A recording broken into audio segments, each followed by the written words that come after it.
Hermanos y amigos, muy buenos días. ¿Cómo están ustedes? Espero que muy bien. Espero que ustedes sigan avanzando espiritualmente durante los estudios que estamos realizando a través de este medio. Ahorita, como ustedes ya saben, estoy en los estados, pero estoy orando por ustedes y yo les deseo lo mejor, una vida de muchas bendiciones. Hermanos, hoy el tema es algo muy interesante, tiene que ver con algo muy interesante. La gloria de Dios en el templo. La gloria de Dios en el templo. ¿Qué significa eso? En el Antiguo Testamento el Señor anhelaba poner su presencia con su pueblo, la nación de Israel, ¿verdad? Él deseaba dedicar tiempo con su pueblo. Él tiene el mismo anhelo hoy, pero lo hace a través del Espíritu Santo, ¿verdad? El Señor había puesto su gloria en el templo de los judíos. Pero ¿qué pasó? El pueblo siempre se rebelaba contra el Señor. Siempre, siempre, siempre. Había bastante rebeldía, había bastante obstinación, había bastante pecado que prevalecía en la vida espiritual de Israel.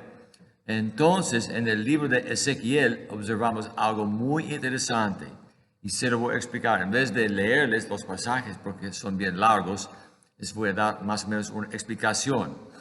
Dios había puesto su gloria entre el pueblo de Israel, donde en el templo, porque el templo es la casa de Dios, o era en aquellos tiempos, y la iglesia de hoy también lleva más o menos el mismo nombre, ¿verdad?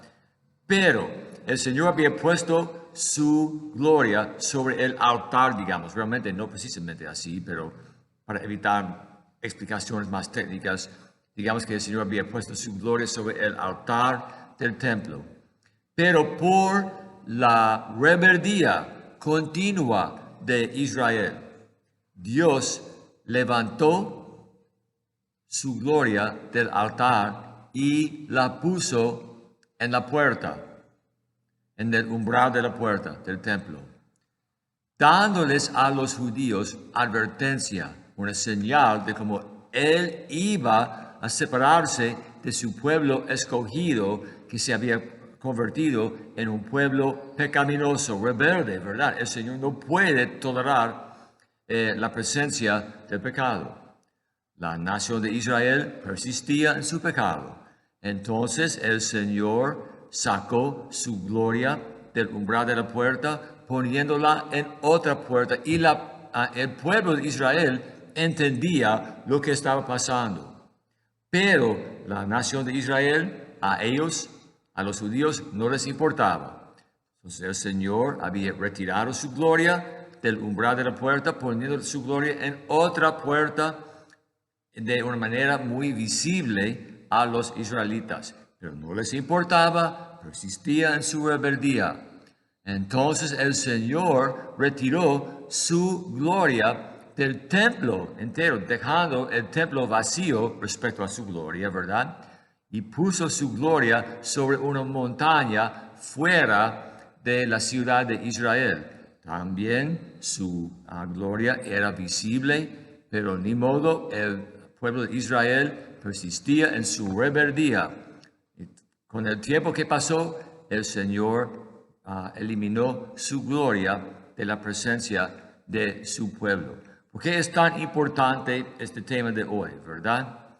Hermanos, ¿cuál es la cosa que más importa que nuestra relación con el Señor? Nada, absolutamente nada.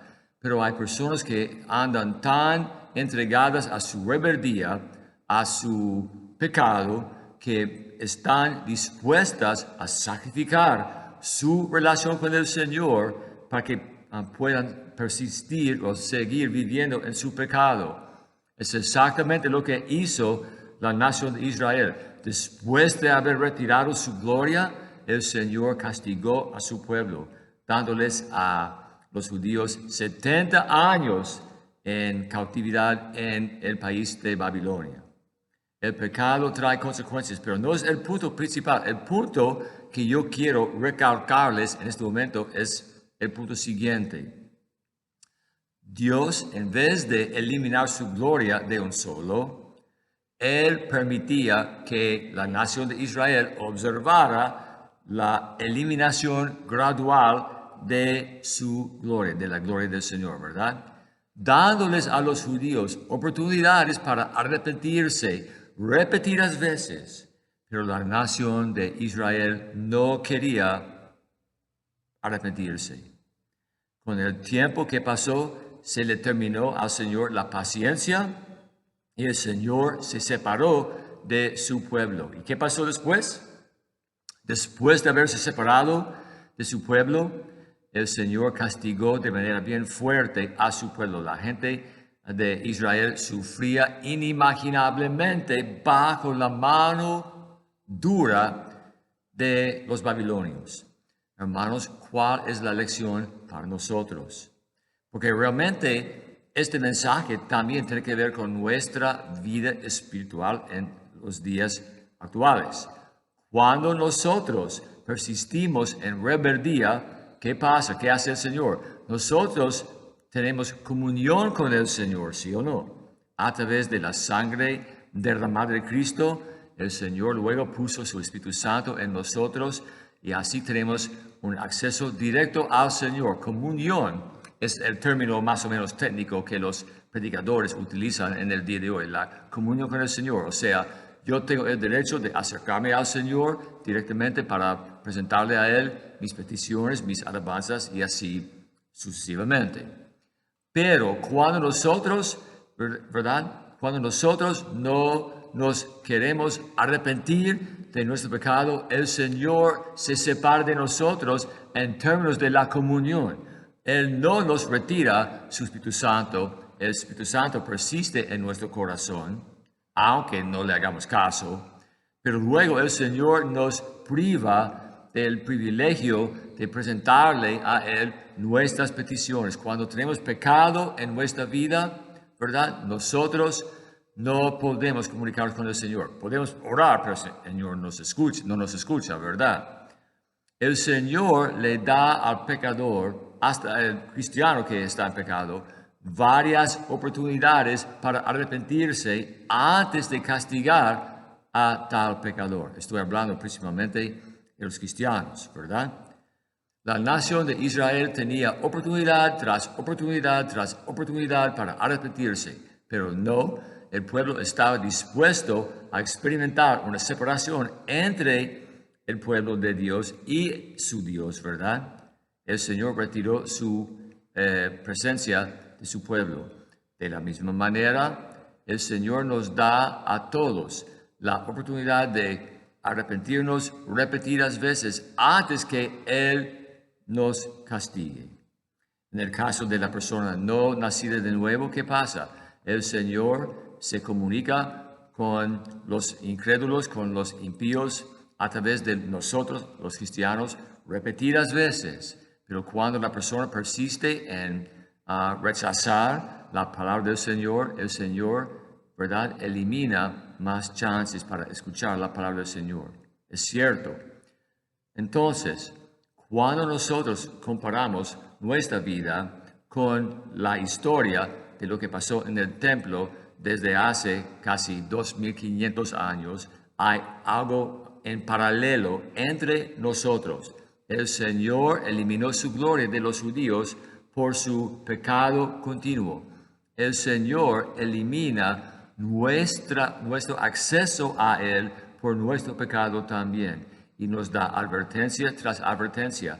Pero en vez de retirar su gloria de nuestra vida, ¿qué pasa? El Señor nos da algo cuando nosotros persistimos en pecado. Él nos da ¿qué? La convicción del Espíritu Santo.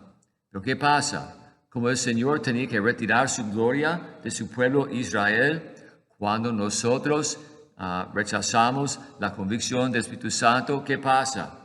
Hay menos convicción y menos convicción y menos convicción y menos convicción. Entonces estamos observando aquí una gran analogía entre los judíos y los cristianos de hoy. El Señor retiró a su nación de Israel su gloria. Cuando nosotros persistimos en el pecado sin arrepentirnos, el Señor ¿qué? Retira, ¿verdad? El Señor retira la fuerza, el poder del Espíritu Santo en nuestra vida. Y así persistimos en el pecado, es necesario que el Señor nos castigue. Pero el Señor es misericordioso. El Señor les dio a los israelitas oportunidad tras oportunidad para reconciliarse con el Señor. Cuando nosotros los cristianos persistimos en el pecado, el Señor nos da oportunidad y oportunidad para arrepentirnos antes que Él vea la necesidad de castigarnos. La Biblia es eterna. El Señor no cambia. El Señor odiaba el pecado en el día de los judíos, dándoles oportunidades para arrepentirse. El Señor odia el pecado en nuestra vida en la actualidad, dándonos a nosotros también oportunidad tras oportunidad para arrepentirnos. ¿Cómo es que, hermanos, cómo es que somos tan duros de corazón, tan duros de cabeza? No hay nada más que, no hay nada que más valga, ¿verdad?, que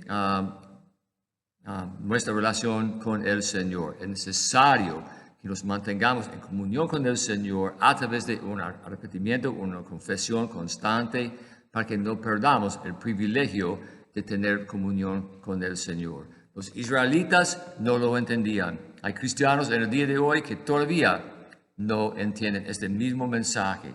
Manténganse al lado del Señor. Si ustedes no pueden evitar el pecado, y ustedes pueden, es que no quieren, ¿verdad?